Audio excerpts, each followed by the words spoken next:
2023 අවුරුද්දේ මම ඩී.එස්.එල් නායක විද්‍යාලයේ විද්‍යාපතිවරයා විදිහට එන විට මම මේ යෝජනාව මේ පාර්ශව දෙකටම කළා. ඇයි අපිට බැදී ඒකාබද්ධ කමිටුවක් විදිහට කටයුතු කරන්නේ? අද අපි අවුරුදු ගානක් 3කට පස්සේ ඒ සාක්ෂාත් කරගන්න අවස්ථාවක් අපි එකක්.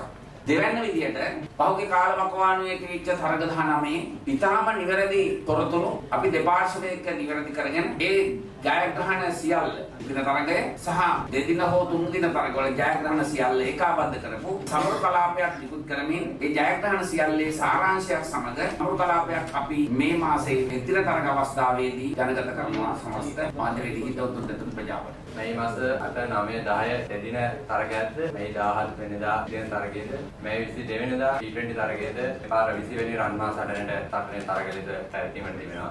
අප කණ්ඩායම ගැන කිව්වොත් හොඳ සංයුතියක් තියෙනවා. එදා අරවින්දගේ යුගයේ ආශාන් තිලකරත්නගේ යුගයේ අරවින්ද හෂාන්ලා බිහි කරමින් කෝසල පුරපාරච්චිලා ඒ සියලු දෙනා බිහි කරලා ශ්‍රී ලංකා කණ්ඩායමට ක්‍රීඩකයන් බිහි කරමින් බිනර ප්‍රනාන්දුගේ නැවතුණු යුගය නැවත ආරම්භ කරන අවස්ථාව මේ අවුරුද්දේ අපි විශ්වාස කරනවා. මේ ක්‍රිකට් සීසන් එක තුළ අපි දැකපු සමහර දක්ෂයෝ අපි විශ්වාස කරනවා අනාගතයේ අරවින්ද කළ පෙළහැර හෂාන් තිලකරත්නලා කළ පෙළහැර අපට අනාගතයේ ජාතික තලයේ දකින්න පුළුවන් වෙයි.